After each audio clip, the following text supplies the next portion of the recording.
20 now, she decided to graduate from high school, she had to lie about her age to be. She ended up being a degree, but eventually I think from bars, so this is about the age of 29, she didn't have to go back to school. Wow, I've never read that before. Oh, this, I didn't even know it was there. this is so entertaining, this is brilliant. No, I gave it to Suzanne, Payne. Oh, sure, yeah. Suzanne Payne. She loved it, she Yeah. loved it, you know, she passed it on to somebody, they loved it. Yeah, I loved it. Good, I'm so glad. I'm glad, I didn't even know it was there.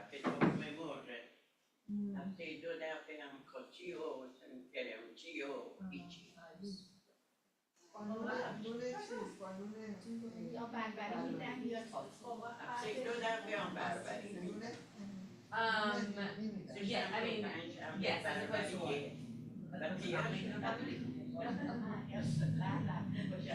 I mean, as opposed to just showing up, yeah, that could be an issue. So yeah, just okay.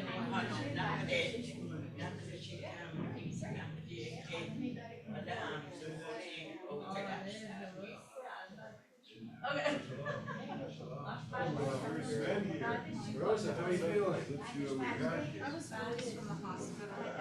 You were in the hospital, Rosa? I was in the hospital. Why? Because I go to my I go to the VA for my regular Joe program, and this Dr. Kathy Lee can't find my blood pressure, and I'm passing out, everything's going black. Wow. So right away she calls emergency. Sure. And they didn't want to release me, they put me in Wow. they wanted me on. Wow. And you're okay now? Yeah, I'm on blood pressure. Wow, I'm glad that you're doing better.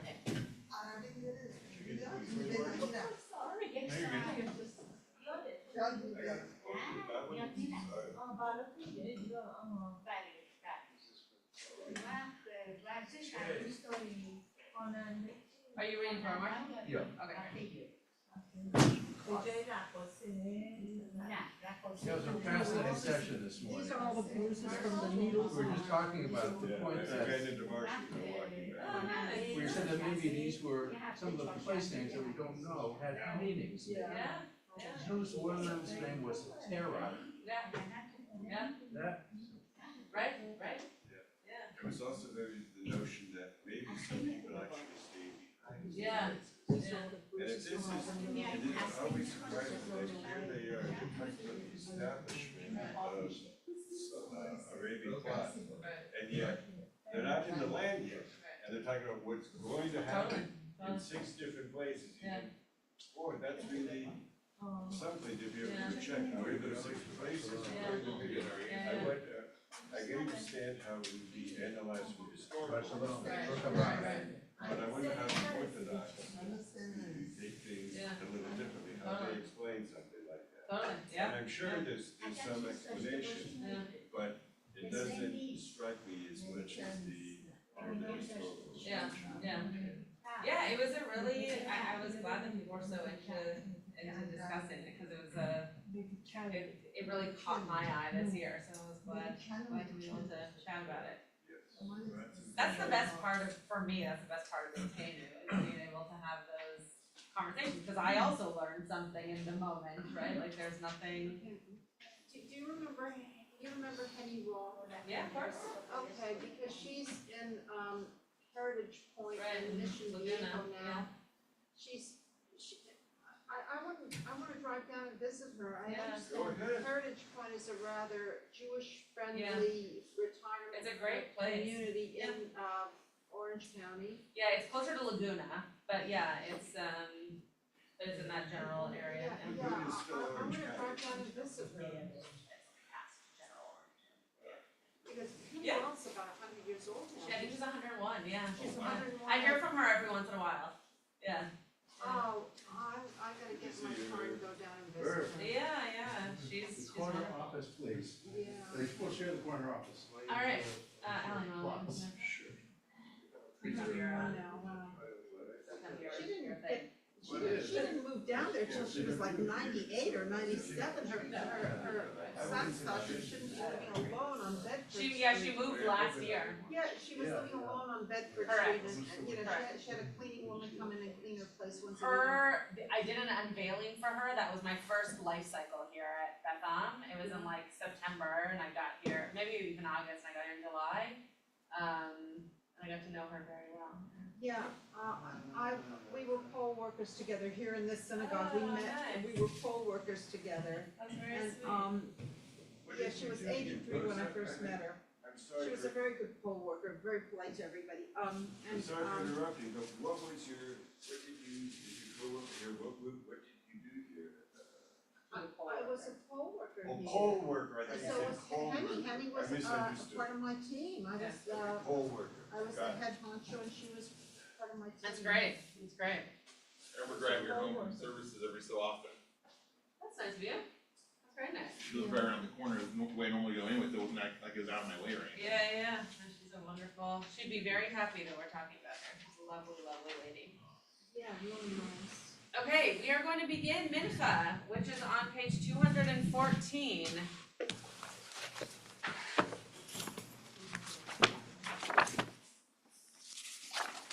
You had some great hot shot moments, JJ. It's good. That was a good one. Yeah. I liked your input into the soup that we were making. What did I have? Pure, I think at one point. Yeah. אשרי יושבי ביתך, עוד יעלוך הצלה. השם שלנו אליו, דילה לדוד.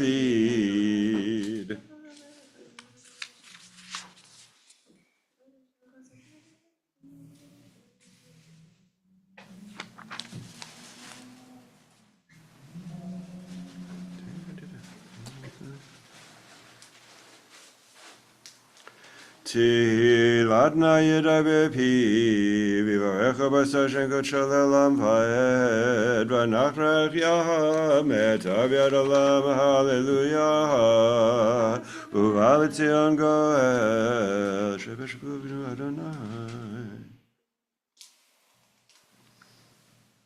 ואתה קדוש יושב תהילה ישראל, וכזל זה ואמר, קדוש קדוש קדוש, אדוני צבאות מלך הארץ כבודו.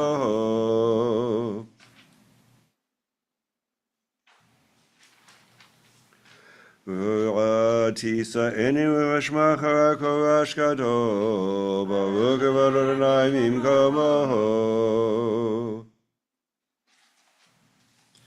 Adonai yimloch le'olam va'ed.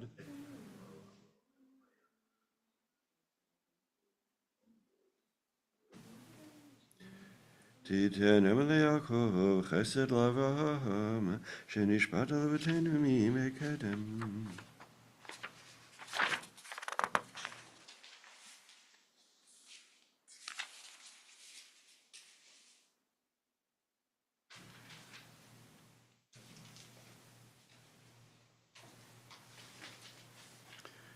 ויבדחו בך ידי שמך, כי לא עזבת דרשך אדוני, אדוני חפץ למען צדקו, יגדיל תורה ויאדיר.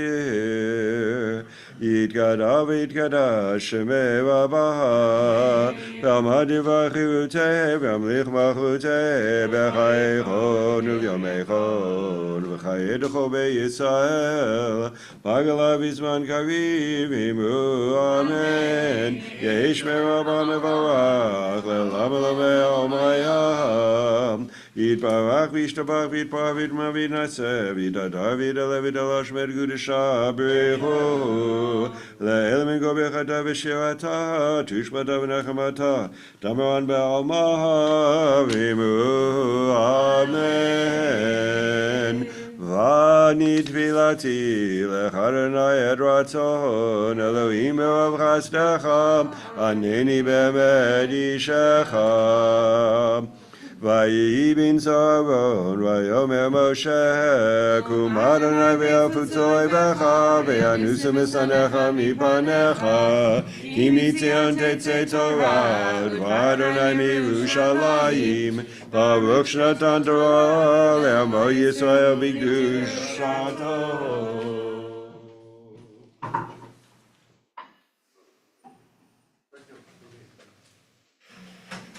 God Adlu Adonai Tiro Mashemo Yachdah.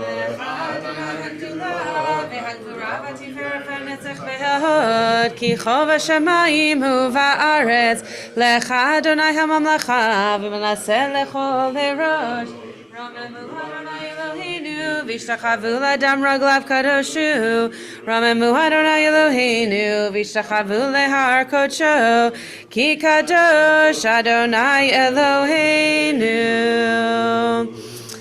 We are going to be reading Parshat Devarim. We are in the last book of the Torah. Woohoo! We made it. Shkoyach, everyone, for helping us get there. We're going to be on page 981 in the Chumash. If you are, can we do it? Yeah. If you're in the Eitz Chaim Chumash, and if you are in the, okay. And if you're in the daily Siddur, we're on page 307. ותגלה ותראה מלכותו לנו בזמן קרוב ויחום, ותתנו ותתמו בית ישראל לחנוך חסרחם ירצו ונאמר אמן. הכובד יהיו כבוד לתורה יעמוד. Or if you want to, Aliyah.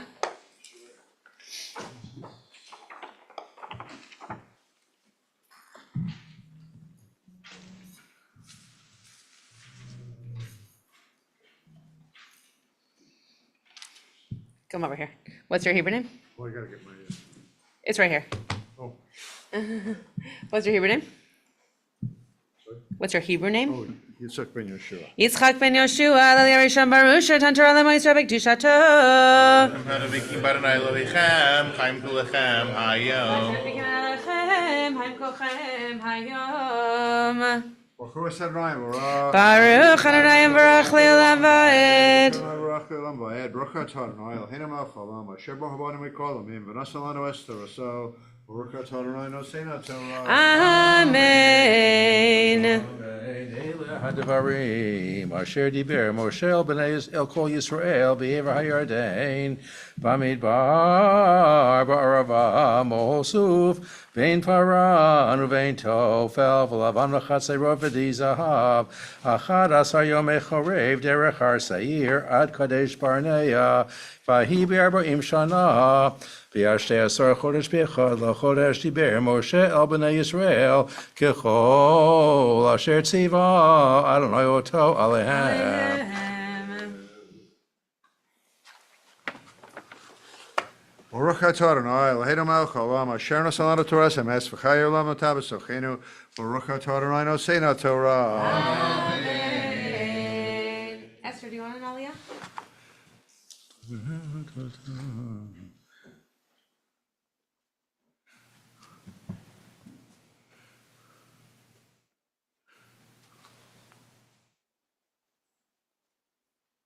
Ta'amod Esther bat Rivka Vishmuel. Rivka v'Shmuel Aliyah Shniya. Let's kiss there. Page 982, verse 4. Baruch hu et Adonai hamborach. Baruch Adonai Baruch Leolam Vaed. Baruch atah Adonai Eloheinu melech haolam asher bachar banu mikol ha'amim v'natan lanu et torato. Baruch atah Adonai noten haTorah. Amen.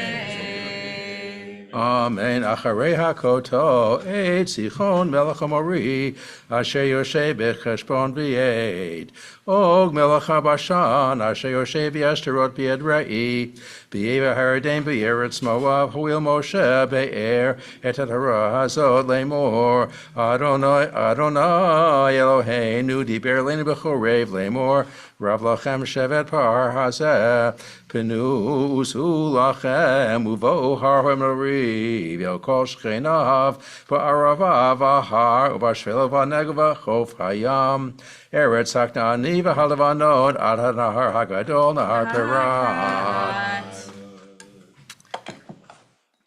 Baruch atah Adonai Eloheinu melech haolam asher natan lanu Torat emet v'chayei olam nata b'tochenu. Baruch atah Adonai noten haTorah. Amen. Ya'amod Benyamin. Is that right? Oh, Reuven. I was confused my Hebrew teacher. Yeah, that confused me too. Reuven ben Gershon B'malka. Ben Gershon ben Malka La'aliyah Shlishit. Page 983, verse 8. Guess what that thing? Baruch Hu et Adonai Amvarach. Baruch Adonai Baruch Le'olam Va'ed. Baruch Adonai Amvarach Le'olam Va'ed. Baruch Atah Adonai Eloheinu melech haolam asher bachar banu mikol amim v'natan lanu et Torato. Baruch Atah Adonai noten haTorah. Amen.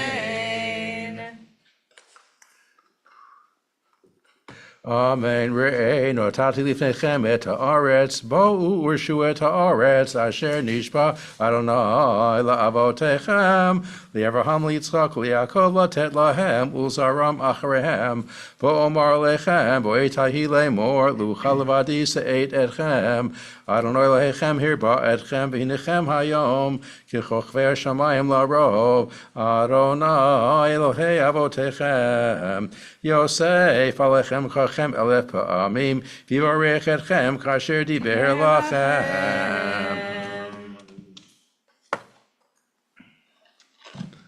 Baruch Atah Adonai Eloheinu melech haolam asher natan lanu Torat emet v'chayei olam nata b'tochenu. Baruch Atah Adonai noten haTorah.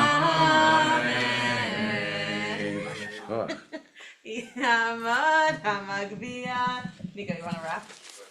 Yamad Hagolel. See, it's just like a Ziegler thing. That's what it is. Yeah. It's not a making fun of Malachi thing. I'm not like, why would I be making fun of you? Okay, go ahead. I'm just joking. V'zot haTorah asher sam Moshe livnei Yisrael api Adonai be'ad Moshe. Eitz chaim hi lamachazikim ba v'tomechei amishar. Eitz chaim hi lamachazikim ba tomechei amishar.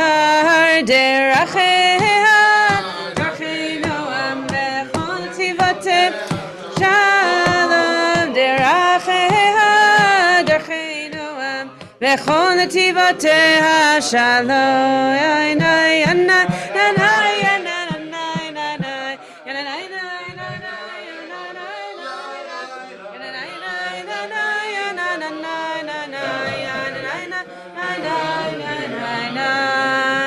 Are there any yard sites today? Okay, Marshall. Marshall, do you want to say it? You want to say the Almali? Okay.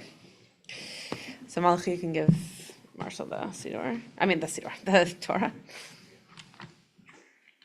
This is rather unusual in that I am reciting the Ilmalei Rachamim for my father-in-law and for his brother, who died on the same Hebrew date, years apart.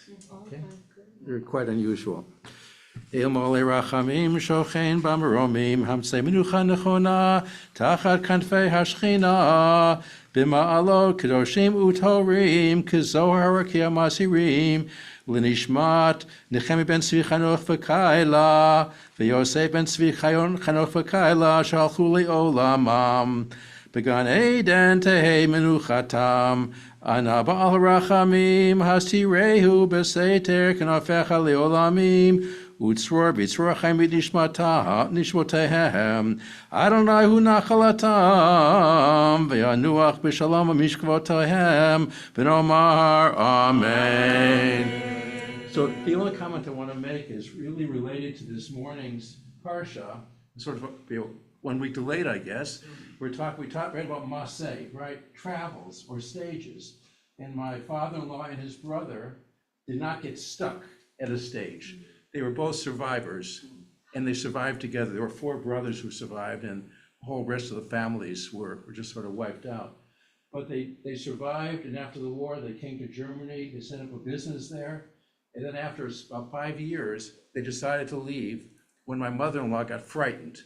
She got frightened of the Russians coming into Germany. They were in Munich. So they came to the United States, and they started again. And that was really the life of the summary of their life. How many of us know people who were survivors of the Holocaust? And all I can remember is the Holocaust. And yet they moved on from the Holocaust, and then they came to the United States and started new families and started again. I think it's a wonderful message for all of us. Easy from Baruch, yeah. Thank you. Anybody else? Anybody else have a yard site? You do? Okay, do you want to do the Almali? No. You want to hold the Torah? No. Okay. I'm gonna teach my grandfather's honor. Okay, do you want me to say an Almali for him? No, okay. Anybody else want an Almali said? Okay. What about Zoom? Sorry? What about people on Zoom, anyone there? They would have told me ahead of time. Oh, Yeah, okay. we never do it that way. Okay, so Alan will put the Torah away. We're gonna be on page 221. Yeah, hallelujah, Shem Adonai, Ki nizkar shemo levado, Dol eretz hashamayim, Vayarim gen le'amo, Tehillah lechol hasidav, Livnei Yisrael angrovo, hallelujah, LeDavid mizmor, Adonai u'tzemot v'yoshvecha,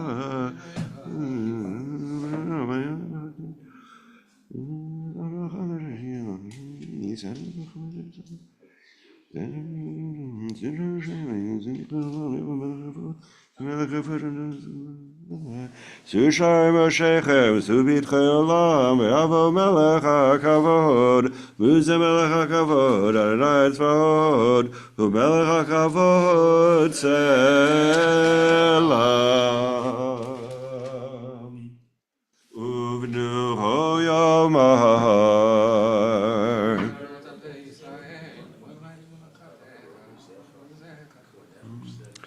Ki lakaktov natati lachem, ta'atil ta'asovu, Eitzchaim chilam akasim ba, V'tamchechem meushar, Ta'echa chadehen olam, V'chono divadeha shalom, Hashivenu Adonai lecha, V'nashuva chadesh yameinu gegedem.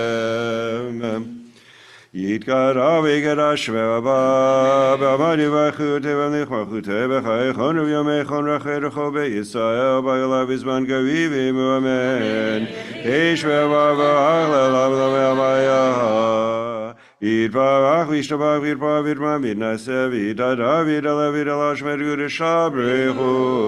Le'ela min go b'chata v'shivata, dushpata v'nechamata, deman v'amavimu. Amen. Page 223.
If you have not yet finished your Amidah, please continue at your own pace.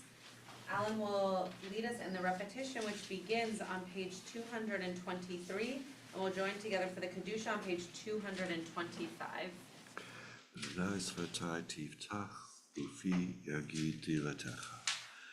Baruch atah Adonai Eloheinu Eloheinu Elohei Avraham Elohei Yitzhak Elohei Yaakov Elohei Sarah Elohei Rivka Elohei Rachel Elohei Leah גיבור ונורא אלוהיון, גומר חסדים טובים וגונע הכל, וזוכר חסדי אבות ומביא גואל לבני בניהם למען שמו באהבה. מלך עוזר וקיר מושיע ומגן, ברוך אתה אדוני, מגן ומפקד צרה.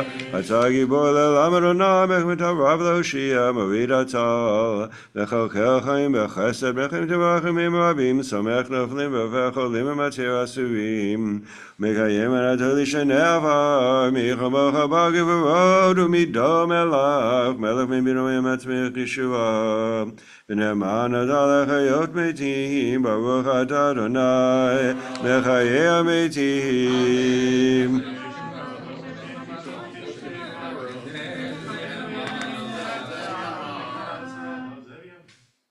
נקדש את שמך בעולם, כשם שמקדישים אותו בשמי מרום, ככתוב ביד נביאך, וקרא זה אל זה ואמר. קדוש קדוש קדוש ענה צבאו, בכל הארץ כבודו, למעתם ברוך יאמרו. ברוך כבוד אדוני ממקומו, דברי קודשך כתוב לאמור.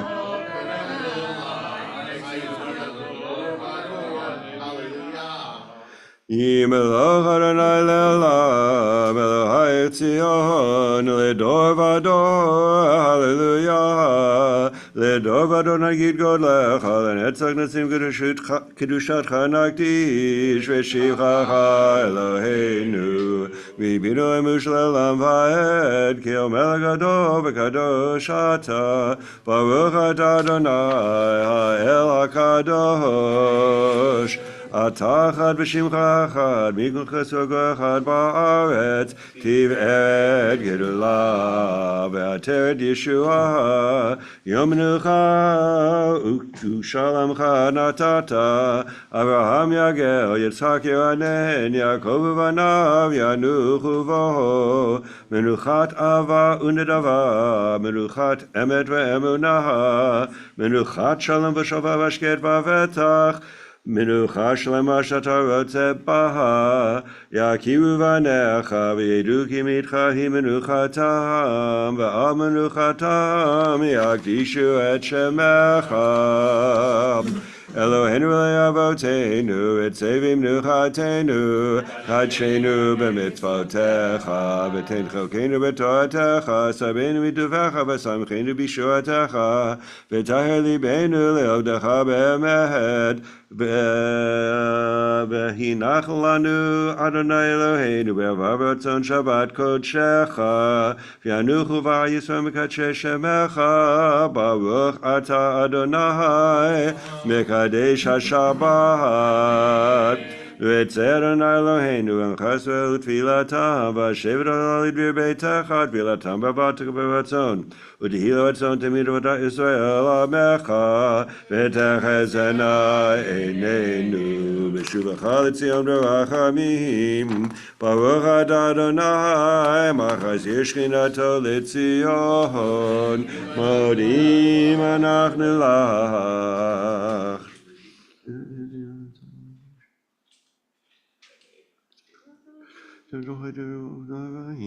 הטוב כאילו חלו רחמך, והחיים כאילו תמה חסדך, מעולם גיבינו לך, ועל כולם יתברך וירום שמך מלכנו, תמיד לעולם ועד, וכל העם ידעוך סלה, והעלות שמך באמת, האש ותן רצותנו סלה, ברוך אתה אדוני, הטוב שמך ולחנה להודות.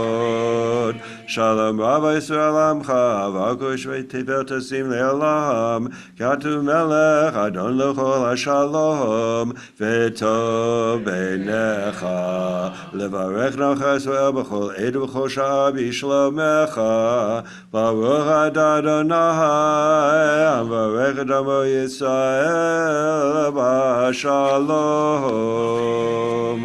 צדקתך צדק לעולם, ותורתך אמת. צדקתך אלוהים, עד מרום אשר עשית גדולות, אלוהים מחמך.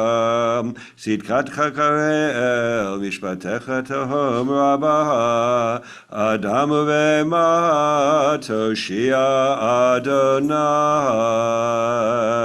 Page 230. יתגדל ויגדש ברבה, בעמוד דברכות ולך מלכותי בחייכון ובימיכון וחייכו בישראל, בגלה בזמן קריב עמו אמן. יהי שמי רבה וברך לעולם ולעולמי עולמיה. יתברך וישתבח ויתפאר ויתרומם ויתנשא ויתהדר ויתעלה ויתעלה שמי קדושה ברכו. לאל אמין וברכתה בשירתה, תושבתה ונחמתה למען במה ועמו אמן. תתקבל צלותו וברכו ישראל, קדם ושמיה ועמו אמן. יהי שלום רבים שמיה וחיים עלינו ועל כל ישראל ועמו אמן. עושה שלום במרומיו, הוא יעשה שלום עלינו ועל כל ישראל ועמו אמן. עלינו לשבח לאדון הכל. ואנחנו קוראים שתכף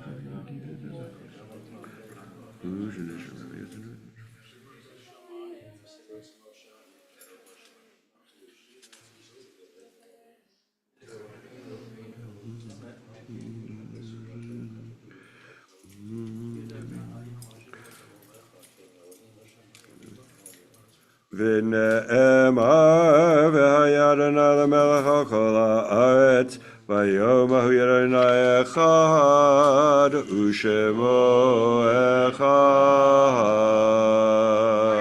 Page 232. יתגדל ויתקדש שמי רבה, Amen. בעלמא דברה חירותי וימליך מלכותי, בחייכון ובימיכון ובחיי דכל בית ישראל, בעגלה ובזמן קריב ועמו אמן. יהי שמי רבה מברך לעולם ולעולמי עולמיה. יתברך וישתבח ויתפאר ויתרומם ויתנשא, ויתהדר ויתעלה ויתהלל שמי דקדושה ברכו. לעילה מן כל ברכתה ושירתה, תושבחתה ונחמתה, דאמירן בעלמא ואמרו אמן. יהי שלמה רבה מן שמיה, וחיים עלינו ועל כל ישראל ואמרו אמן. עושה שלום במרומיו, הוא יעשה שלום עלינו ועל כל ישראל ואמרו אמן. Amen. Off to Alan. Okay, we are going to get some food, and then Jake is going to start teaching at around 7:40-ish, so that we have a good half hour before we go on to Mari. So please feel free to get some food. Let's just remember to use the utensils and not our hands. That's pretty important to me. So why don't we try to do that and just remind our friends if they forget. Then we'll start learning in about 10 minutes. Should I make any other announcements? Yeah, I think we'll still use the utensils. Yeah. But just, Seems important. Hi. Yes. Yeah. Oh, yes. Yeah. But you can use something else, like just to keep track. I have other methods. Okay. Yeah, sorry.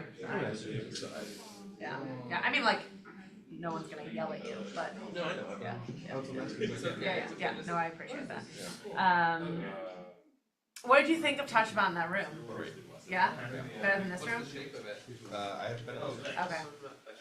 The room, the way that it's been done in this room is that it happens and then I like stand up and start leading the Beitenu.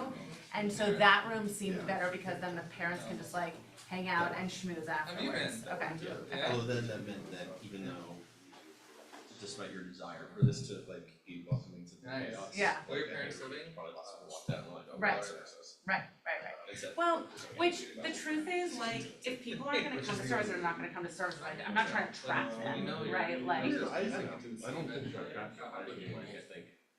Because it didn't, I mean, I hope they. Because they. Flow they water started here, to yeah. feel like the assistance, like it's okay. I know the thing that, right, the thing that I felt last week when I did it in this space, the parents like weren't sure how to leave, you know, like they wanted to still schmooze, but they weren't sure how to leave because then services were happening.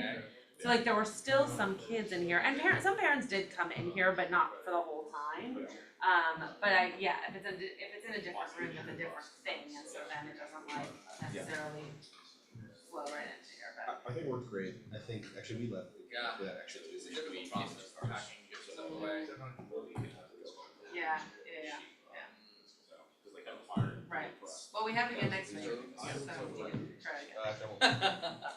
Yeah, it's nice to, Gigs? it's nice to be able to put on those, not, it's like, I don't like. Oh, nice. Something about the Oh, who's getting rules, married? a little bit. New York, I think. And then you're sweating. Yeah. And we start class the next day, and New York was literally out. Had a bunch of people over. When I start class next week. Technically, it's not class, but it's class. By the way, you gave The me week the- after. I did. Like this coming, next week. Yeah, I don't next know. week. I don't know Yeah, what. like a week from Monday. You tagged one. That's great. And we have a week more of something, so what else is talking about Monday? Wow. This is our program as well? No. Oh, sure, yeah, heard of it. Rob is selling secrets. Yeah, no, I know, yeah. No, we used to do intensive also, but during winter break, not summer. Wow. West here, if you're here at time. Yeah. So I could just, what do we got, Rebecca was, my shot was Anyway, that's, yeah. Is the wedding in New York? It's in, Okay. Yeah, I'm going to New York for a wedding in that area, actually, the following week. Yeah. You say Costa. Yeah, I'm like. Oh. By the way, Friday. you know, To see my cousin.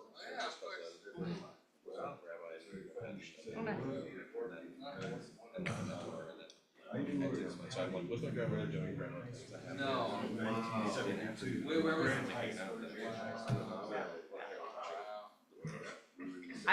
I'm basically in New York because I'm the only one here. I'm basically in New York for this wedding. Like I'm there for Shabbat because I couldn't catch a flight to get me to the wedding. It's an afternoon wedding on Sunday, so I couldn't get out.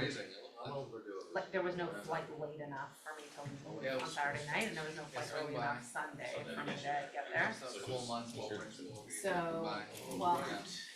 So Friday night, it's not next week, the week after, so Friday night, it's at someone's home, and Michelle's gonna be the clergy. Saturday morning, Matt's doing like a meditation thing, minion thing, and then Saturday afternoon, Derek Brunner is teaching, and Matt will rabbi. So, yeah, next week I think is Chaim Singer Franks. He was here, oh no, he wasn't here last week. He's a rabbi in the community, he went to Ziegler. That's not true, he graduated before I did, but he was at Ziegler when I was also there. His daughter was actually my, his daughter was also my camera at Vermont. Yeah.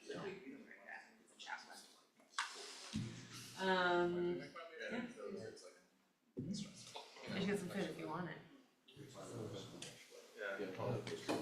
Good. Remember back in Make sure to not use your hands. That's something that I'm taking. Well, once I've removed it from the plate, how I eat it is my choice, right? That's right. You get to eat it however you'd like. We're making that too.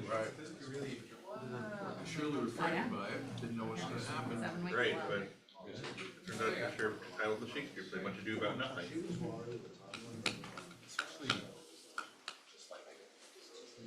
Shabbat is really long. Like during the week, I don't feel it so much because I'm just doing my job. It's not like I'm covering for other people.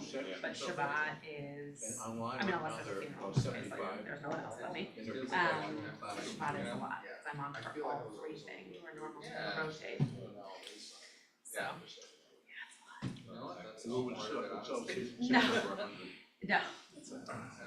But it's okay, it's okay. This Top Shabbat thing that we're doing is so cute that it's like, it's worth the exhaustion. I do it right before I start services. Yeah, it's very cute. It's very, very cute. But by the time I'm done with services, I'm like, okay, I'm done. I've worked a full day. That's it. We're done here.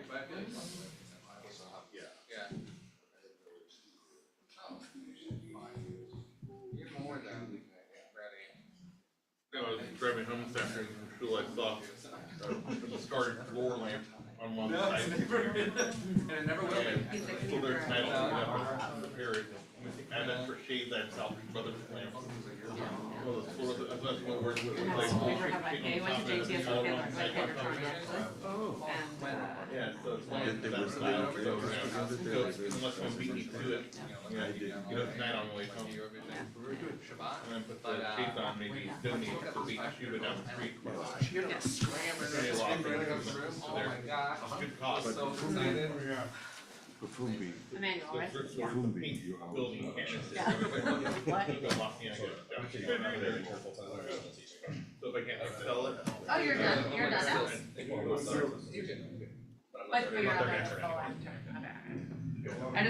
I said Isaiah earlier today, and I was like, that's not right, it's Emmanuel. Same work. Yeah. Really? So yes, we'll kick habit. Oh, yeah.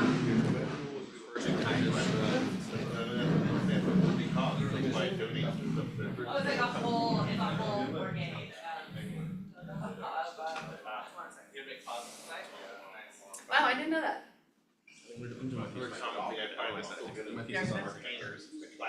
Oh, I think you told me that, because I was telling you about this, the arc and all that stuff. You should talk to my brother, because he's an architect, and he studied lots of, synagogue architecture when he was in architecture school at USC. Yeah. Yeah, you should talk to him. He's doing some really cool stuff, and he's the one who built our arc and extender, Shulchan, which will be coming any minute. Yeah, like my parents' master bedroom, I found out in the alley behind my building, it still works. Thank God. And this is this whole thing will be built in the arc. Oh, that's cool, like a building. Yeah, and it's wood. It's like, it's gonna be that wood, and it's like slats. It looks like a book. It's very cool. It just has to come. Oh, okay. I'm just hanging in. Is it alright? Yeah. That came from the old Oh. Yeah. Faded Sharpie, you could tell someone trying to get rid of it, but it was impossible, it says keep, in huge letters. Are they building one? Is that where they have a portable one, or they're just using a portable one? Got it. No, so that's kind of our next step. Right. We've let our planner know. It has an arc. We're looking at really dictated by like venue, what venue we want. I think they're taking the wheels off for the stadium. It's like a good, it's like a pretty good thing. When someone like this. That's amazing. Recently just got an ice. That's really We wanna have it, we want it to be as like, we toured Bowling Greens in downtown, and everything big, so like industrial. Except for the arcs in both prayer spaces, everything is. That's right. I mean, I very much like. I think that's so much better. All right, you can hover. We're gonna start. You can finish your sentence, Nico. I didn't mean to cut off your sentence. Okay, so I've given a little bit of an intro to every single person who's come up and done this in the past however many weeks. And Jake is unique to the crew that we have this season, because Jake is actually a rabbinical student, but even more importantly is a Pressman parent. And so even though we are bringing in people from all over LA, and it was important to me that Jake be part of that, you're really you're coming from within as opposed to from without, which is really awesome. So Jake is, But also from without, because but also from without, right? He's a rabbinical student at HUC, and was the intern at Emmanuel and is still doing some teaching for them there. And as you know, Emmanuel is one of the shuls that we work very closely with throughout the year for programming, et cetera. So it's my real honor to have Jake teaching us this morning. I gave a little bit of an intro as to what you did in a previous life, but you can share more. Awesome. Yeah, from the Bima. Thank you, Rabbi Schatz. Thanks, everybody. Good Shabbos. So I guess as you may or may not have heard, I am a rabbinical student at HUC. I've got 4 years under my belt, so closing in on the finish, we hope. But before this, I was a speechwriter and worked in public affairs and policy, sort of doing a mix of politics and also executive communications and strategy of various kinds. So this today, hopefully, we're gonna bridge a little bit. So we're talking about Devarim as a whole here, which we just heard beautifully. And what is it? What is Devarim? Last book of the Torah, yeah. What else? Words, that's right. Things, events, right? A recap, excellent. It's like Moshe's retelling of everything that's happened. Retelling, that's right. And, well, if you saw the title that I gave for this, it's one other thing which we haven't said yet. Moshe's last speech. It's his valedictory address. It's his, I'm sorry? I said he came to shul this morning. Oh, yeah, exactly. It's his valediction. Yeah. It's his valediction.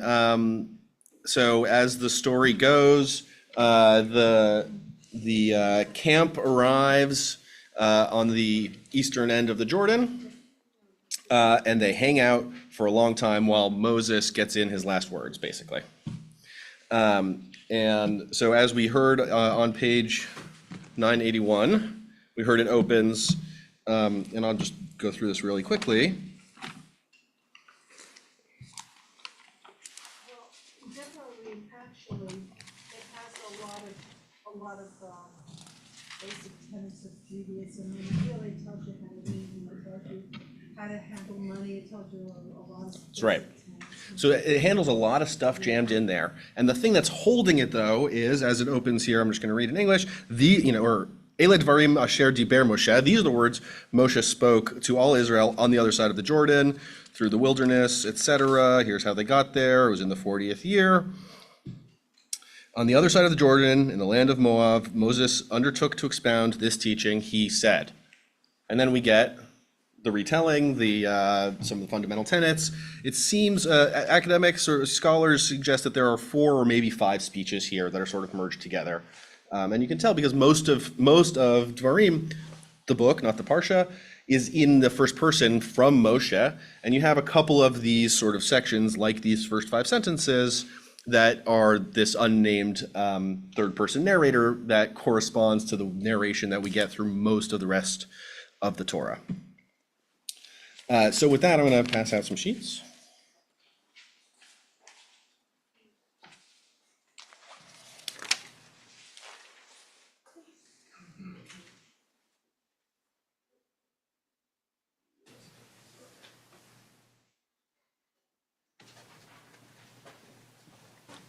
All right, so with that, we're going to talk about Dvarim as rhetoric, and specifically as farewell rhetoric. And I want to give the caveat, of course, that biblical literature is unique and it's really impossible to compare to any other genre, and especially anything that came millennia afterwards. So there's a little bit of imagination that we're going to use here, but also this valediction, the goodbye address, is this trans-historical or actual uber-historical genre that does date back to the ancient Near East. So it is and has evolved explicitly in relation to the original ideas of it since then. So again, we're imagining a little bit, but hopefully that's going to help us illuminate the text a bit. And I also just want to acknowledge that I'm doing something potentially pedagogically dubious here, which is to say, I have some things that I've, in my reading, I've unearthed and that we can talk about, but I really would love to sort of explore a lot of this together and see what we surface together. And I'm not really charging us in one direction. Well, he hasn't given one yet. He hasn't given one yet. But I thought about it. I thought about including what he said so far, but I've got precedents in here. And the other caveat I want to say is we're talking about Devarim as a whole book, and we're not actually going to look at Devarim as a whole book because we don't have that kind of time. And so, first of all, I'm just asking you to sort of just trust me with it, that it really says what I'm telling you it says. And also, we're going to start with a summary that hopefully should help us. So, do we have a volunteer to read our first text, which is this summary from Everett Fox in his introduction to Devarim in the Shocking Bible? Just make sure that you use the microphone. Great. Where was our? Oh. Moshe's addresses, which include a historical review, repeated appeals to observe God's laws, and dire warnings against their violation, a reworking of previous laws and the addition of new ones, and a poem designed to keep the appeals and warnings in popular memory, have about them a deep rhetorical urgency.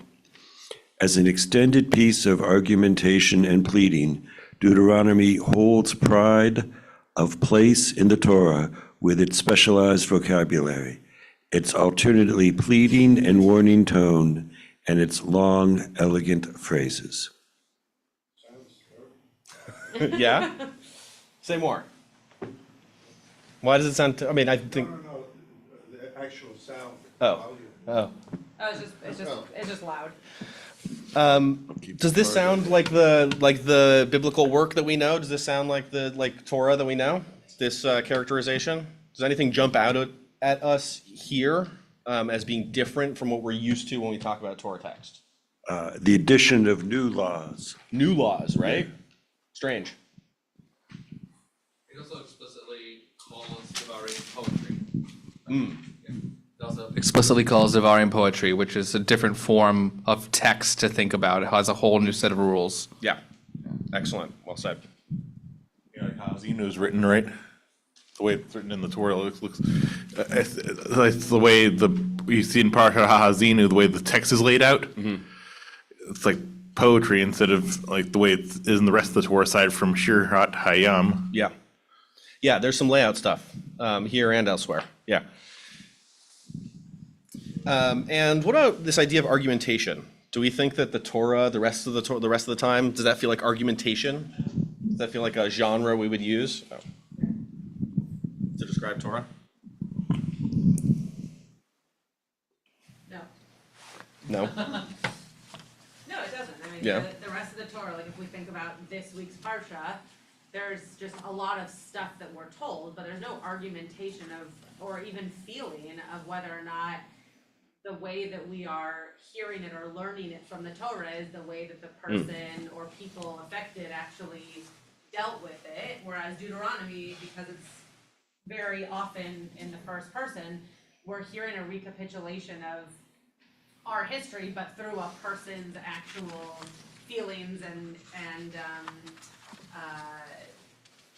perspective in terms of how he actually experienced it. There's an emotion in the narration with which that's wholly new.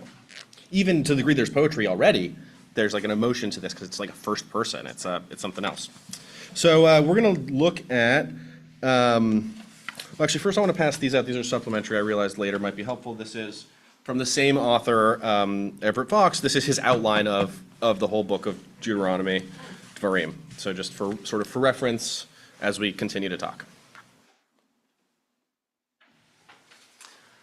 So while those are going around, I want to look at, I've got excerpts from what I'm going to consider, and I'm just going to say it, the 3 most famous farewell addresses in American history. This is my assertion. And do we have, let's see.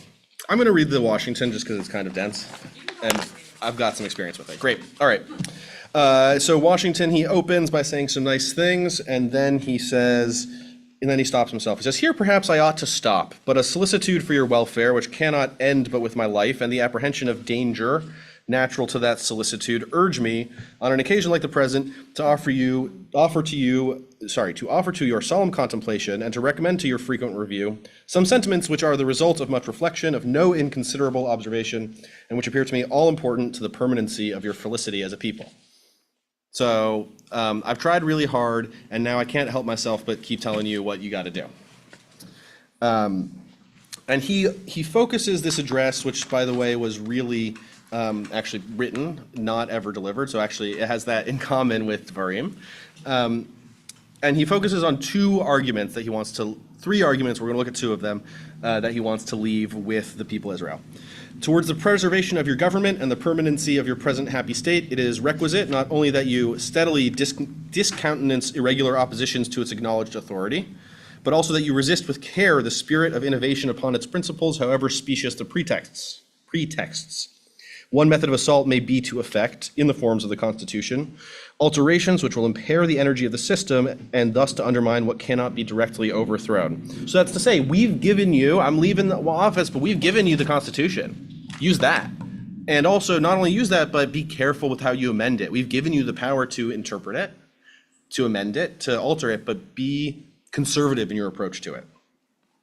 And remember, especially, that for the efficient management of your common interests in a country so extensive as ours, a government of as much vigor as is consistent with the perfect security of liberty is indispensable. So here's how you guard the government, and the government is all built to serve one particular purpose. We have this value, liberty, that's number one. Guard it, protect it, and we've given you the how to do it. He goes on to say, of all the dispositions and habits which lead to political prosperity, religion and morality are indispensable supports. In vain would that man claim the tribute of patriotism who should labor to subvert these great pillars of human happiness, these firmest props of the duties of men and citizens. The mere politician, equally with the pious man, ought to respect and to cherish them. Where is the security for property, for reputation, for life, if the sense of religious obligation desert the oaths which are the instruments of investigation in courts of justice? So if we're not religious, then how can we ever know that anyone's telling the truth? Because in a court of justice or anywhere else, you're sworn in invoking God's name. And with caution, and let us with caution indulge the supposition that morality can be maintained without religion. Reason and experience both forbid us to expect that national morality can prevail in exclusion of religious principle. So the two arguments we've got here are, I've given you the Constitution, stick to it. This is a set of laws that will help you survive, achieve permanency, and also elevate the signature principle on which this is all based. Second of all, religion. It's the ethical, moral basis for everything else that follows. Does anybody know, was George Washington particularly religious? Doubtful? Yeah, that's basically the scholarly consensus, is like that. I'm sorry? Right, Well- that's why he was asking if people think that they might know, right? It's Yeah. not a fact, but- Yeah, we don't really know, but he used a lot of religious language. And the idea is that he wasn't particularly religious, the sort of scholarly consensus, but he was a man of his time. And among other things, the Bible was the literature that was accessible to the most people. So if you wanted to pull out any kind of literary reference that other people would understand, you really only had one or many books to choose from. So he was relying on that. Yeah, I think a lot of our, at that time, a lot of the early colleges in America were affiliated with religion, so. Yeah. Yeah. Yeah, I mean, that's sort of it was just in the water supply. Whether or not he was personally religious, it was just the environment. It's also interesting because, I mean, like, one of the sort of natural conclusions of freedom of religion is freedom from religion, and this almost, I feel like it could represent sort of his way of inserting his own commentary to say that, like, yes, we could derive that from this text that we've established, however, we should be careful not to take it to such an extent, and actually, so he's tying ethical living to religiosity and saying that, yeah, you could get that from this text, but let's not go that far.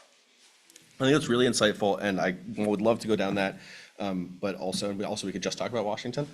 But to that end, I do want to recommend that Washington's Thanksgiving Day proclamation for the first Thanksgiving in the United States from 1789 concludes with a lot of these ideas, and into them he interweaves another set of ideals, which is science and reason.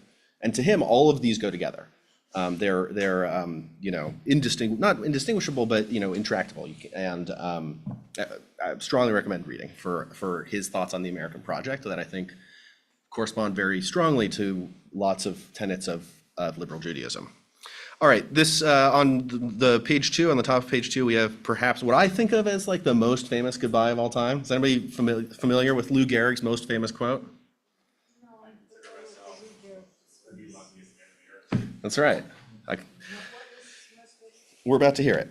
So Lou Gehrig, Titan, Iron Man, famous Yankee. All of a sudden in 1939, he can't play at all. And so he basically quits pretty quickly. And on July 4th, he's no longer on the club, but they have Lou Gehrig Appreciation Day on July 4th, and in between the doubleheader, they have this whole ceremony, and he gives this speech. He says, "For the past 2 weeks, you've been reading about the bad break I got. Yet today, I consider myself the luckiest man on the face of this earth. I have been in ballparks for 17 years and have never received anything but kindness and encouragement from you fans." Then he goes on to talk about all of the famous people, baseball and society leaders who are there around him. And then he talks about his own personal life. The New York Giants, the team they were playing against, had given him a gift, and he's got all the groundskeepers at the ballpark love him, and his mother-in-law even takes his side even when he's fighting with his wife. And his parents worked for him to have the education and built his body, and his wife is wonderful. He says, so I close in saying that I may have had a tough break, but I have an awful lot to live for. That's actually, in some ways, and it's possible this is where you're going with all of these, but in some ways, that is so much more connected to Moshe than the George Washington speech, because Moshe knows that he's not gonna go into the land, and yet he realizes, and not in Lou Gehrig's words, but he realizes that he was so lucky to have been able to take the people to the precipice of this land, and how wonderful it is to see them go in even if he doesn't get to. And so this actually, had you not put these two things together, I think I still would have come to the conclusion that these two things are very similar. Yeah. And that Lou Gehrig is, for very different reasons, obviously, not going into his own promised land, but recognizes all the joy that brought him to the place that he's at. I think that's right, and also at the same time, I think it disentangles him from his own accomplishments. Yeah. Sort of not. I mean, Moshe is obviously much more complicated to do that. But if we were to imagine Moshe having this experience, perhaps there's a moment of I've done everything. I mean, we talked about him pleading and the argumentation of Dvarim. But it's maybe also like in a healthy for his own, if we're imagining Moshe as a character, maybe healthy for his own boundaries.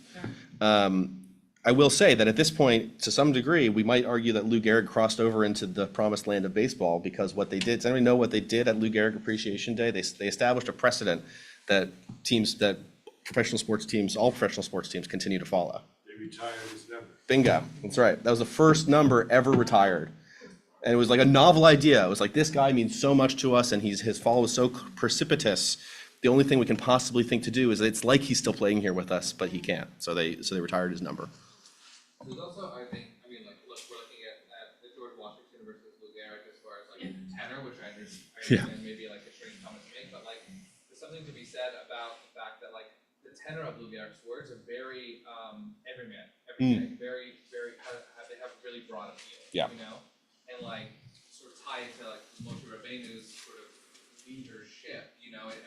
I guess to me, I always call this idea of Lo B'Shmayim, right? Sort of bring it down to earth. And these feel like very down to earth words of maybe you see me in a certain way, maybe you idolize me, whatever, but I'm gonna pull the curtain back and say look, I've got a tough hand dealt to me, and yet I've got plenty to live for, and maybe you do too. Maybe you can see yourself in me. Maybe my experience can be something to you.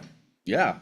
I mean, it was considered inspirational at the time. I mean, people really were blown away by it, including because he cried, which like, Well, it's emotional to even Right. be in this room. Yeah. It's like such a beautiful. but the whole conversation, I mean, tells you how distant and also not our conversation around masculinity is. But the world was floored by his emotion. I mean, he was known for being the Iron Man for his consecutive starts, and in fact for his consecutive innings played.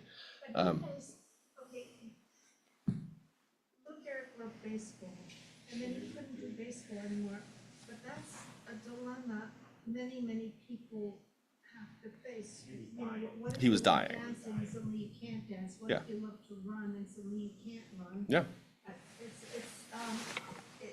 dilemma like that, something like that happens to a large percentage of the population when what they love to do, and they can no longer do it, and they have to face the fact that they just can't do it anymore. So, and that happens quite a bit. I think that gives it its power. What? I think that gives the power to Nico's point. Like, there's an everyman, the dream should be that we should relate to those things that we're losing and still think of ourselves as the luckiest person on the face of the earth. Well, it's like, it's very much like, I mean, like Celine Dion right now, right? Like the struggles that she went through, and like seeing her sing at, oh my God, like seeing her sing at the Olympics was like so emotional and such Yeah. like a triumph that like everyone loves a comeback story. And it's very much, I mean, like that wasn't, the end of his story, but like this is the seed, this is the sort of like fuel for maybe that Yeah. story, I think that's right. I think that's, really great comparison. He died less than 2 years later. Can we do the last one? Yeah. Great. So should we do? Time? Oh, yeah, you're fine. Okay, great. So this last one, I put what it was, but it's known as something. Does anyone know what the remarks to striking Memphis sanitation workers in 1968? Does anyone know what that is? Yeah, I know what it is. It was a strike of sanitation workers. The remarks. Does anyone know what the remarks are? What is it called? What is the remarks called? That's where Oh, I am a King man. was Yeah. killed, he was there to address the sanitation workers. Martin Luther King, if he had lived, he probably would have gone into labor, he had very interested in labor. I mean, this was, in fact, the remarks here are on I pulled the full set of remarks from the AFSCME website, like from an AFL website, because he was speaking to the union. So this is known as the mountaintop speech. And it's an explicit reference to Moshe. Because he, among other things, as he arrived in Memphis, he was receiving death threats, explicit death threats. And he tells a story in the speech that's not here that they had the airline unpacked the plane when they found out he was on board to check every item of luggage, because there was concern there was going to be a bomb on board. And the other thing is he was sick and he wasn't supposed to speak. And his dear friend and colleague Ralph Abernathy spoke instead, and then everyone was sort of clamoring for King to get up and speak. And so he got up and sort of more or less extemporized these remarks. By the way, Lou Gehrig also spoke without notes. And there's a lot of, not controversy, but like question among people who pay attention to speech writing history about like, did he write it or not? Apparently he spent the day before working out remarks with his wife. But he didn't, when he went to the podium, but he decided he wasn't planning to speak. And then everybody was chanting, give us Lou, after Babe Ruth's remarks. And so he went up and spoke without notes. He and Babe Ruth, by the way, hated each other. And so it was, they hated each other. Yeah. Because Lou Gehrig's mother said nasty things about Babe Ruth's wife, I think. And Ruth apparently said to him, never say another word to me off the baseball field. But their coming together at the goodbye was, On the baseball field, so there you go. well, there you go, on the baseball field, yeah. And Ruth had been older, but he outlived Gehrig by like a decade. So King, this is April 3rd, I guess, 1968. Something is happening in Memphis, something is happening in our world. As you know, if I were standing at the beginning of time with the possibility of general and panoramic view of the whole human history up to now, and the Almighty said to me, Martin Luther King, which age would you like to live in? He says, I'm now just going to fill in what I've ellipses here, which is he runs through, he says, I'd like to be in Egypt and cross the Red Sea. I'd like to be in ancient Rome. He sort of flies through history, hitting a bunch of significant spots. And he comes to say, strangely enough, I would turn to the Almighty and say, if you allow me to live just a few years in the second half of the 20th century, I will be happy. We've been forced to a point where we're going to have to grapple with the problems that men have been trying to grapple with through history, but the demand didn't force them to do it. Survival demands that we grapple with them. Men for years now have been talking about war and peace, but now no longer can they just talk about it. It is no longer a choice between violence and nonviolence in this world. It's nonviolence or non-existence. That is where we are today. Well, I don't know what will happen now. We've got some difficult days ahead, but it doesn't matter with me now because I've been to the mountaintop and I don't mind. Like anybody, I would like to live a long life. Longevity has its place, but I'm not concerned about that now. I just want to do God's will, and He's allowed me to go up to the mountain, and I've looked over, and I've seen the promised land. I may not get there with you, but I want you to know tonight that we, as a people, will get to the promised land. And I'm happy tonight. I'm not worried about anything. I'm not fearing any man. Mine eyes have seen the glory of the coming of the Lord. Okay, so that's the Battle Hymn of the Republic. Yeah. So just to be clear, just to fill in, the next day he was dead. Right? So I mean, the next day he was shot. Yes, he was shot the next day. So what jumps out at us? What jumps out? What do we got? How do we react? How do we respond to this? And what do we think in particular about his references to Moshe? Very direct comparison, yeah. It's not only a comparison, he inhabits Moshe. Yeah. Oh, yeah. Well said. Well, it's almost like he, in a way, does Moshe one better in saying that, like, or, you know, I don't want to be struck by lightning here right now, but like, say like, I've been to the mountaintop and I don't mind. You know, like Moshe, when Moshe learned that he wasn't going to go into the promised land, like, argued with God, and that's when God let him go to the mountaintop, right? Yeah. But MLK here is saying, I've been to the mountaintop, actually know that I'm not gonna be able to like, you know, reap the fruits of my labor, but I don't mind. Like, maybe that's not my role, and like, what's important here is that we continue to do the work that's necessary to get to where we need to be. I wouldn't. Hold on, Rosa, let him. I was gonna say, I wonder also if he had his own a sense of his own.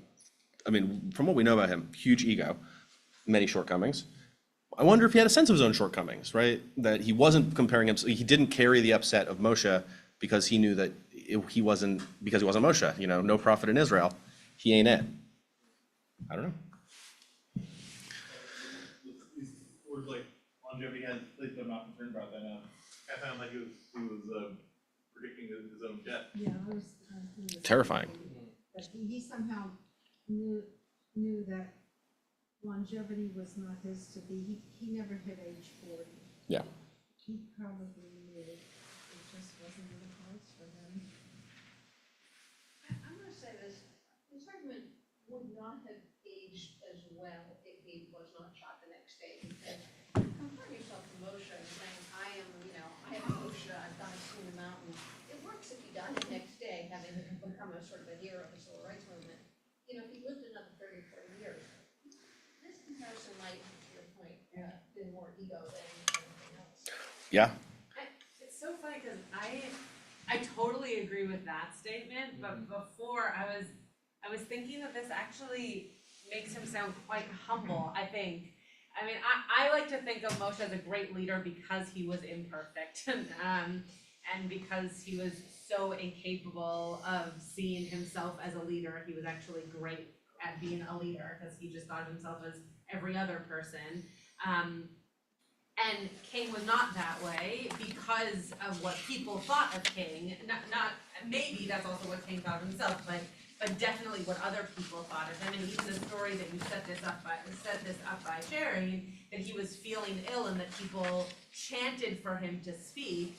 Right? Maybe the way that I first read this, and maybe had you not set it up that way, I would have read it differently. But the fact that he's comparing himself to, for all intents and purposes, an inadequate leader who did really amazing things and proved his strength, right, through all of these shortcomings, for lack of a better term, maybe that actually shows some of King's humility, that he's able to recognize that he is not everything that everybody thought for him to be, and yet I agree that had he not died the next day, maybe this wouldn't have aged as well. But he's recognizing, like, I've taken us this far, no matter what happens the next day. I've taken us to this moment, but now it's your job to continue it, because I didn't have to be the one to take us there. I just was lucky enough, in Lou Gehrig's words, to be the guy to get us to the moment. So two things that brings up for me. One is, so just as I'm hearing it, it sounds like you're saying, he's sort of saying, you know, even Moses didn't get to the promised land. Like, even Moses got stopped on the mountaintop. Who am I to say that I get to go all the way? Right. Is that sort of? Yeah, I think so. I mean, I think he's also just saying, like, don't worry about how far I get to go. Worry about how far you're all gonna go. And the other thing that I want to then, you know, if he didn't die the next day, we would not think of it as prophetic in the same way. But this language, and also throughout the speech, and also throughout everything that he spoke, I mean, he was a reverend, right?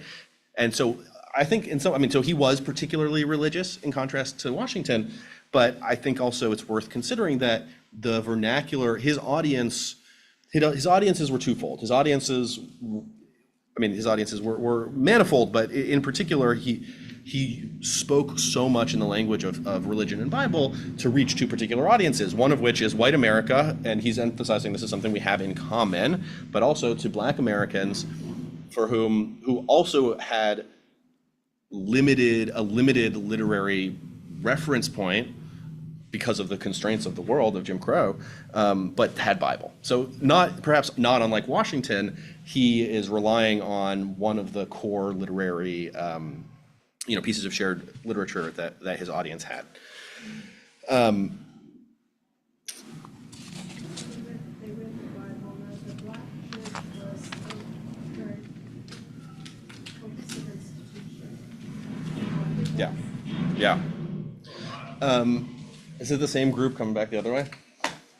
The other thing that I wanted to mention, about Moshe is sort of the magic of all of Dvarim is that Moses, lo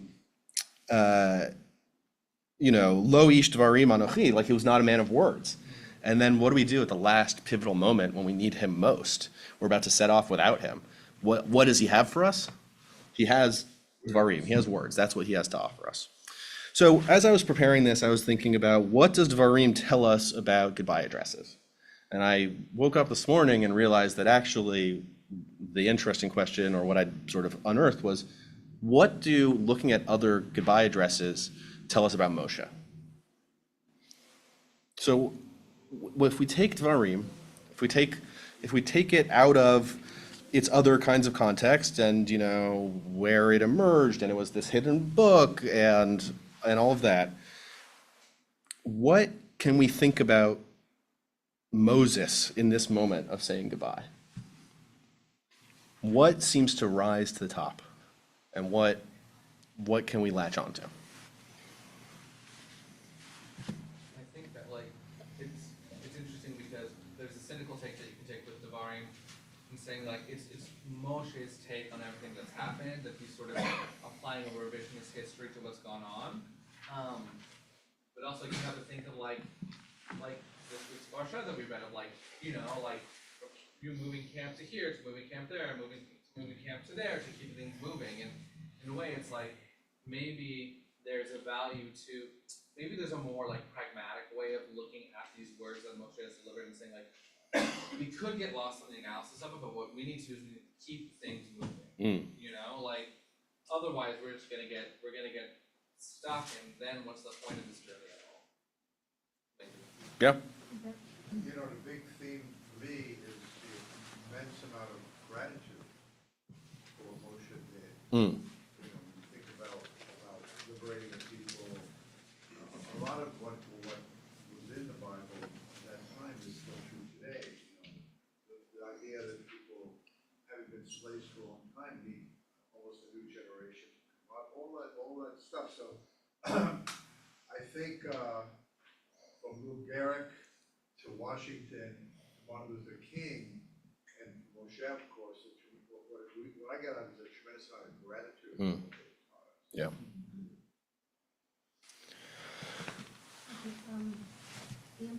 importance of being able to prepare others to take over, the importance of knowing that you're eventually gonna have to turn the reins over to somebody else. Yeah.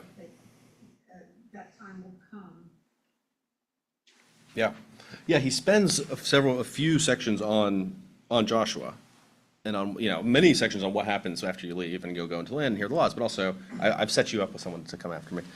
I think perhaps all of these are really interesting and meaningful answers. The question I asked was, what is reading Moshe, rather than reading these addresses through the lens of Dvarim, what do we get from reading Dvarim through the lens of as a valedictory address? And one thing that stuck out to me also is that he's giving us this. He's talking in content about the way forward, but he's also doing it, which is to say, he's looking back at the idea, at everything that's come before, and in his refashioning and in his retelling, he's also done the first thing that Everett Fox, actually, whose summary I used before, he says it's like the what's the quote? It's one of the most important functions of Jewish life is the explaining of Torah. And so he gets up there and he says, he refashions the Torah, he retells it, he puts himself in it, and he says to us, this is all of our story, it's a canon, but it's all of ours, and we will continue to retell it, and that's the thing that will carry forward.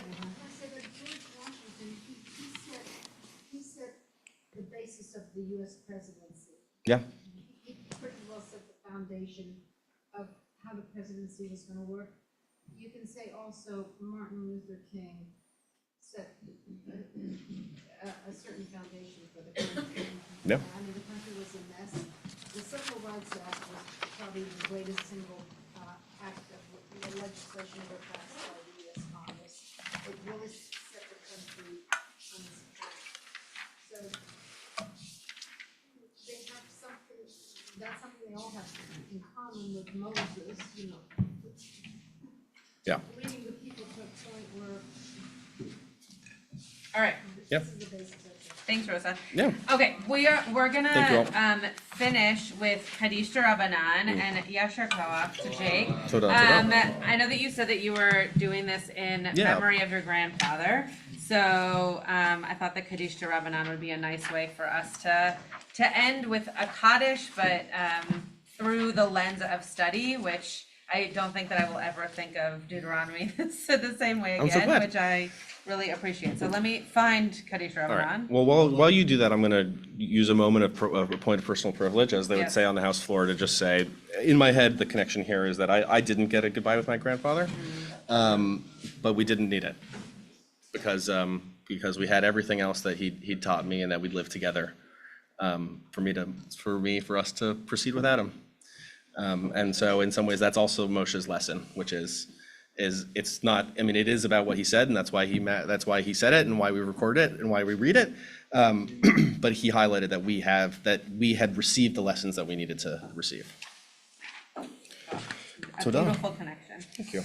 Okay, Kaddish, do you want to lead Kaddish or do you want me to? Go for it. Okay, Kaddish to Rabbanan can be found on page 111.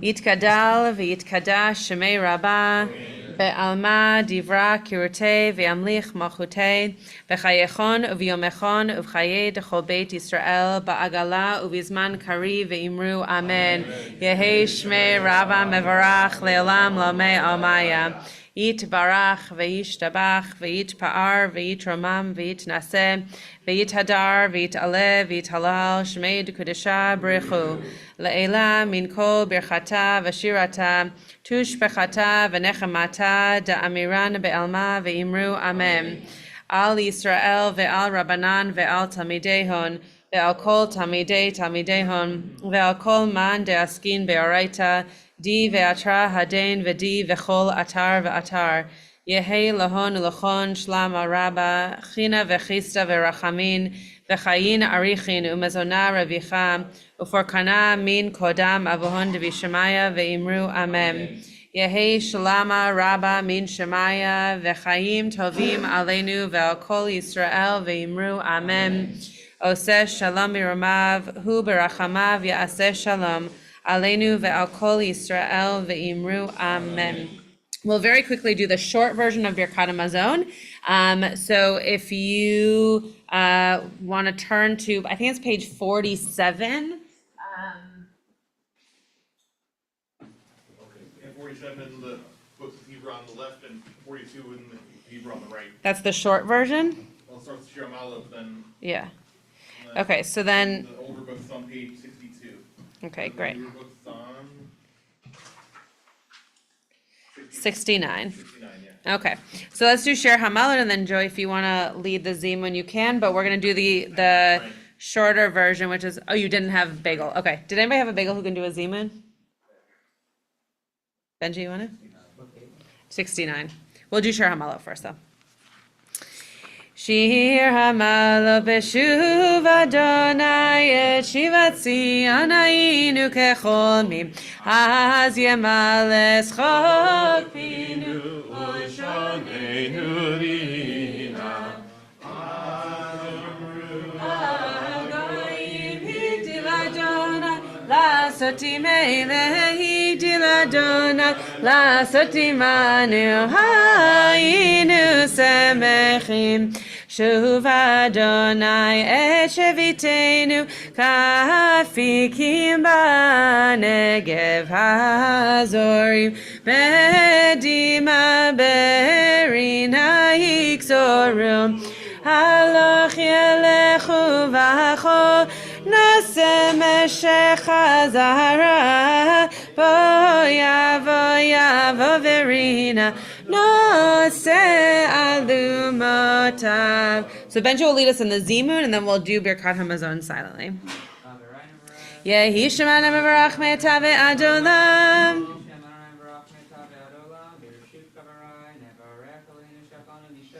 Baruch Eloheinu shachanu mishalav tuva ochayinu. Baruch Baruch Shema.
All right. Shikoch Benji, we're going to begin Mariv on page 264. If you're able to do so, please rise. Vehu rachum yechaper avav velo yashchit vehu bala shiva po velo yerkol chamato Adonai Hoshea hamelech ya'anenu veyom korenu baruchu et Adonai hamvorach Baruch Adonai hamvorach le'olam va'ed Baruch Adonai machol Uma avir yom umevi lalu mavdil ben yom uben laila Adonai tzvaot shemo elcha v'kayam tamidim l'cholenu le'olam va'ed baruch ata Adonai hamarim v'aravim. You may be seated.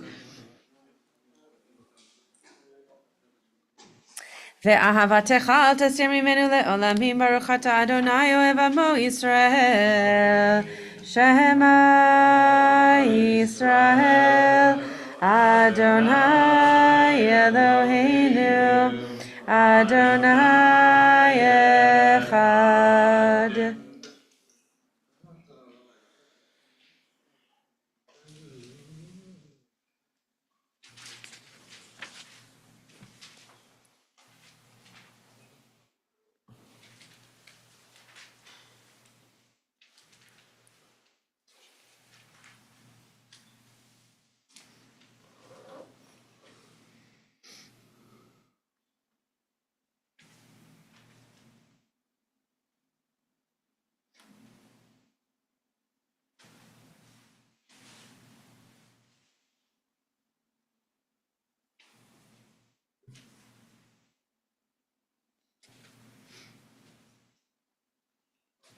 Adonai Elohim Emer.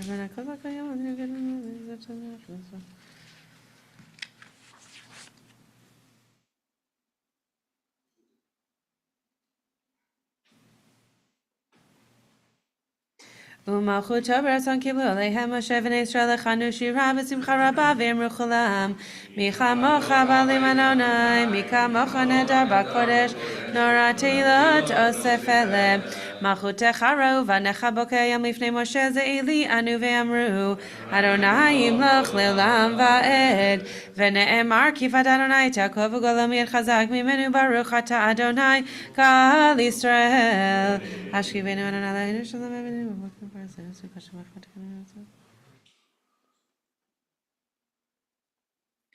Ushmor tzeitenu voinu l'chaim u'shalom yatave adolam baruch ata Adonai shomer amo Yisrael ad baruch Adonai olam amen ve'amen baruch Adonai b'sein shechin shalom hallelujah baruch Adonai.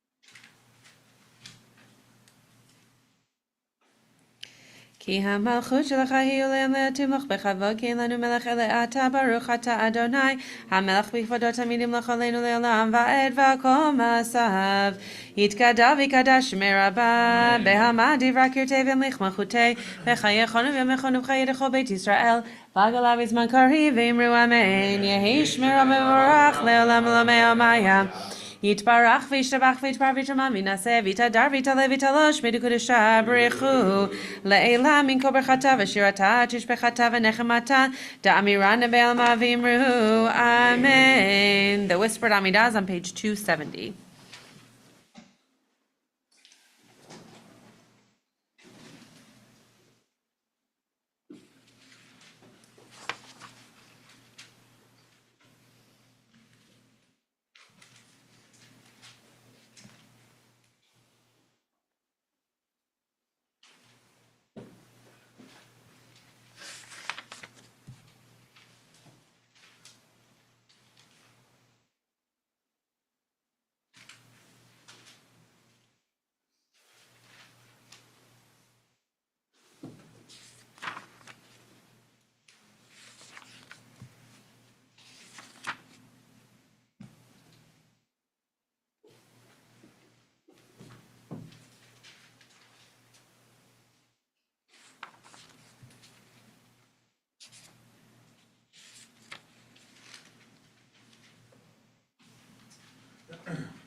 If you have not yet finished your Amidah, please continue at your own pace. We're on page 279. יתגדל ויקדש מרבה, בהמה דברה כותב ימליך מלכותי, וחיי חונו ויומכון וחיי לכל בית ישראל, בגלה וזמן קריב, ואמרו אמן. יהי שמרה מברך לעולם לעמיה, יתברך וישתבח ויתפאר ויתרומם וינשא ויתהדר ויתעלה ויתעלש בקדושה ברכו, לעילה מן כל ברכתה ושירתה תשבחתה ונחמתה, דאמירן בעלמא ואמרו אמן. ויהי נועם אדוני אלוהינו עלינו מעשה ידינו כוננה עלינו מעשה ידינו כוננהו, יושב בסתר יום עשר שדי תלונה למעננו מכסים מצדנו.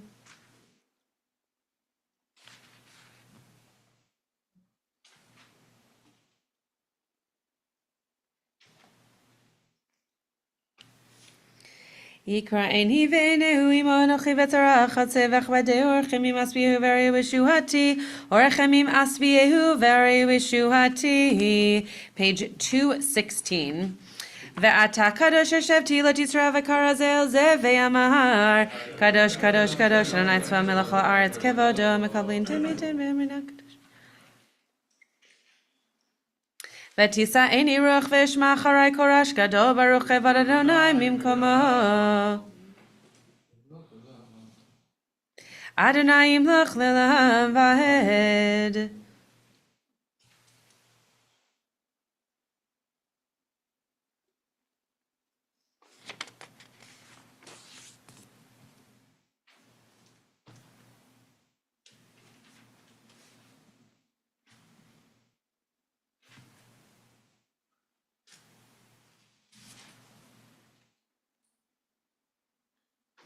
ויפתחו וכיודע שמך כי לא עזבת דורשך אדוני, אדוני חפץ למען צדקו יגדיל תורה וידיר.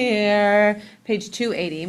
יתגדל ויקדש מרבה, בהמה דברה כותב ימליך מלכותי, וחיי חונו ויומכון וחיי לכל בית ישראל, בגלה וזמן קריב ואמרו אמן. יהי שמרה מברך לעולם לעמיה, יתברך וישתבח ויתפאר ויתרומם וינשא ויתהדר ויתעלה ויתעלש בקדושה ברכו, לעילה מן כל ברכתה ושירתה תשבחתה ונחמתה, דאמירן בעלמא ואמרו אמן.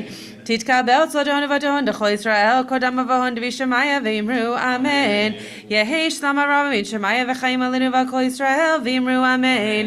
עושה שלום במרומיו הוא יעשה שלום עלינו ועל כל ישראל ואמרו אמן. עלינו לשבח לאדון הכל לתת כלל יוצא בראשית.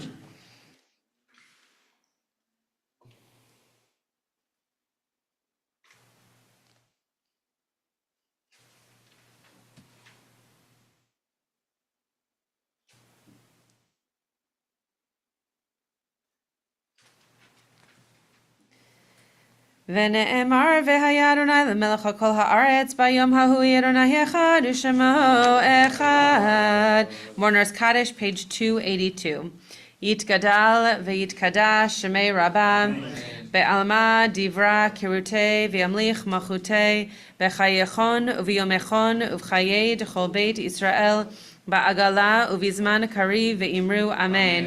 יהי שמי רבה מברך לעולם לעמי עמיה. יתברך וישתבח ויתפאר ויתרומם ויתנשא ויתהדר ויתעלה ויתהלל שמי דקדושה ברכו, לעילה מן כל ברכתה ושירתה תשבחתה ונחמתה, דאמירן בעלמא ואמרו אמן. יהי שלמה רבה מן שמיה וחיים עלינו ועל כל ישראל ואמרו אמן. עושה שלום במרומיו, הוא יעשה שלום עלינו ועל כל ישראל ואמרו amen. Again, yashar koach to Jake. We will do Havdalah on page something, 283. And this coming Friday, we have music and picnic, which is very fun if you have not been. It's really, really, really awesome for all ages, but you should definitely come. Cantor Confirm may or may not be playing. I don't know yet.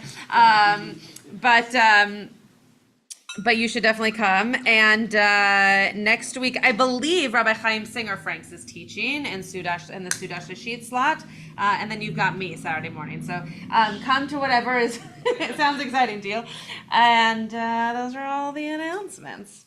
And Tisha B'Av, but that's a week from Monday, so Just get ready. Start hydrating.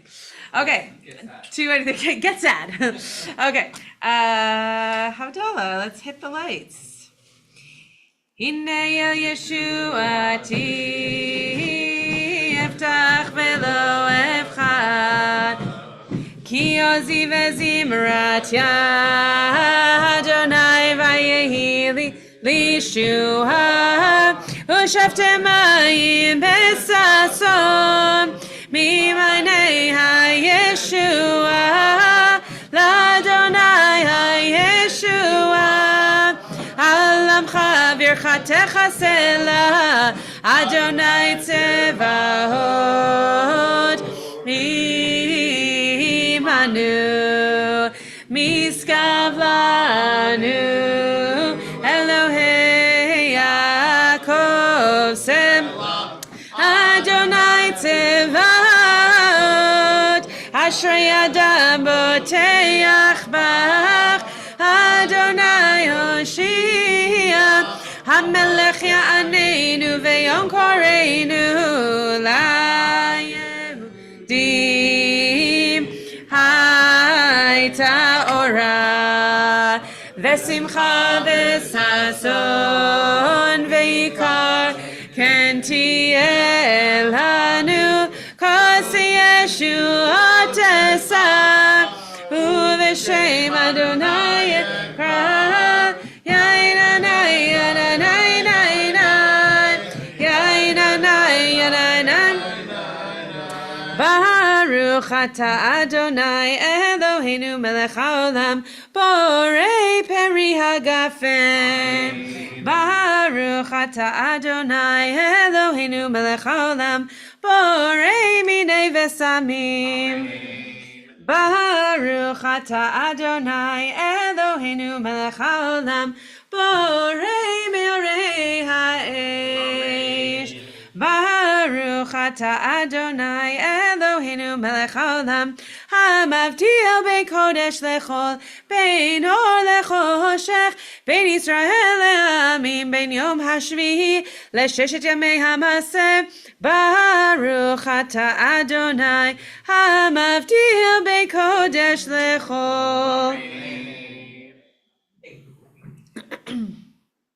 Hamavdil Bein Kodesh Lechol Chatoteinu Yimcho Zareinu V'chaspeinu Yarbe Yarbe Kacho V'kakochavim Balayla Zareinu V'chaspeinu V'kacho V'kakochavim Balayla Shavua Tov Shavua Tov Shavua Tov Shavua Tov Shavua Tov Shavua Tov Shavua Tov Shavua Tov Eliyahu Hanavi Eliyahu Atishbi Eliyahu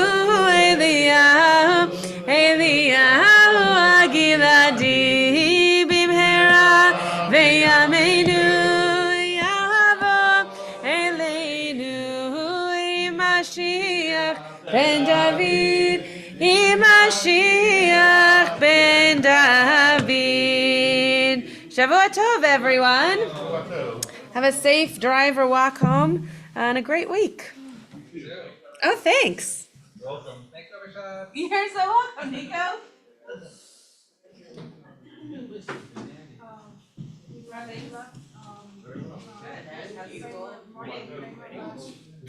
Yeah, I'm sure. He knows 102 weeks. Whoa, okay, okay. And he lives, That's pretty soon. he doesn't live within walking distance, well, I mean, he lives on Lindenhurst, but And to a new campus, right? Very, very exciting. a little bit further out, not. Very, very cool. Yeah, I mean, the speech is there. Good, good. Some are a little bit nuts, just, you know, but other than that. Yes, thank you. Yeah, I'm the only rabbi here. I live in Culver, so Okay. a lot, but. Oh, no. But it does mean that I can do some fun You stuff, go to Shul Culver? like, fun stuff, which is great. Yeah, exactly. What? My rabbi. Oh. Always an adjustment. Yeah, 100%. Yeah, I had a meeting with Rebecca Club yesterday, so it was, it like, nothing feels very different except for the fact that like I get to walk around this place and just like do whatever, not whatever I want, but like I get to invent stuff. No, I don't, but I get to like invent stuff that I don't have to worry if it's no one else's cup of tea, cause it's just me, so, yeah. Thank you. It's good to meet you. But I think Good luck on the way. Oh, thank you. I Right. Yeah, I mean, all the good vibes I get, it's exciting, but also stressful. Yeah. Yeah, for sure. Oh, I'm sorry, that's I missed that. Sorry. Why the event? Yeah. What, and what else did you do? Okay, great. I wasn't sure if you were on with it or not. You know what? Are you walking? Yeah. See, Yeah. Moses is saying. Yeah. Yeah, we're gonna hang out one more, right? Yeah, no, I appreciate that, yeah, I'm gonna think about that. Guys are good off. Good to see you too. Thanks for coming. Where are you? That was great. Oh, I kind of figured. Hi, Rebecca. Nice to meet you. I figured, but when you were talking about your grandfather, that you were clearly very connected to the story that no one else in the room was, so I assumed you might be the mom. Yes, it is. I mean, I have a grandmother. Maybe there, I think you said, I'll text you, I think. Hey, come back. Those kids, they are cute. He was cute this morning. Oh, yeah, although shy, very shy. Yeah, let me know. Last week. Yeah, did you not say anything during any of the stuff?